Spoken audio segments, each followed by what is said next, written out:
word that he's in Moscow. At long last, the Assad regime has fallen.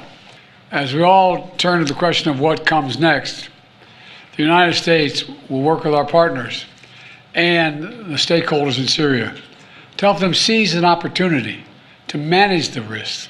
The upshot for all this is, for the first time ever, neither Russia nor Iran nor Hezbollah could defend this abhorrent regime in Syria.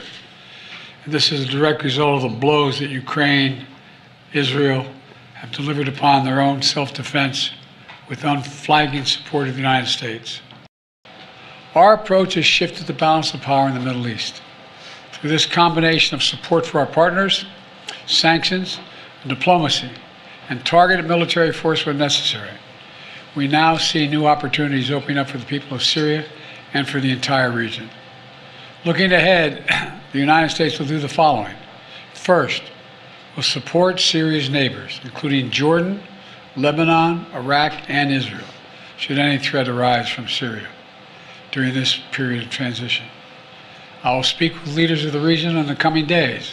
I had long discussions with all of our people earlier this morning. And I'll send senior officials from my administration to the region as well. Second, we will help ensure stability in eastern Syria, protecting any personnel, our personnel, against any threats, and will remain our mission against ISIS will be maintained, including the security of detention facilities where ISIS fighters are being held as prisoners. We're clear-eyed about the fact that ISIS will try to take advantage of any vacuum to reestablish its capabilities and to create a safe haven. We will not let that happen. We will engage with all Syrian groups, including within the process led by the United Nations, to establish a transition away from the Assad regime toward independent, sovereign, I want to say it again, sovereign Syria, with a new constitution, a new government that serves all Syrians.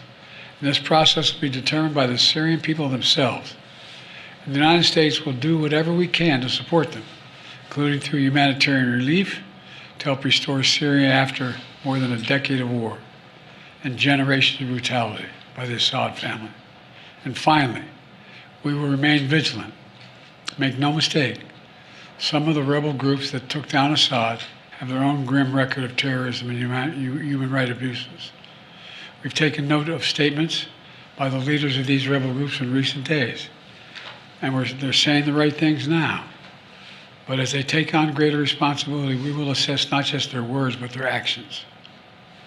And we are mindful that there are Americans in Syria, including those who reside there, as well as Austin Tice, who was taken captive more than 12 years ago. We remain committed to returning him to his family.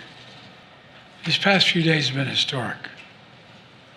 And it's in the days ahead that will determine the future of this country. And we intend to approach them with strength, wisdom, and resolve. So thank you very much. God bless America, and God protect our troops. Thank you. What should happen to Assad now, Mr. President? Mr. President, are you concerned about all that war in the Middle East? What does the U.S. know about where Austin Tice might be and if he's safe? We believe he's alive. We think we can get him back, but we have no direct evidence of that yet. And Assad should be held accountable. Have you directed an operation to go get him, Mr. President? Is Assad in Moscow? Get who? Austin Tice. We won't want to get him out. Yes, sir. We have to identify where he is. Thank you.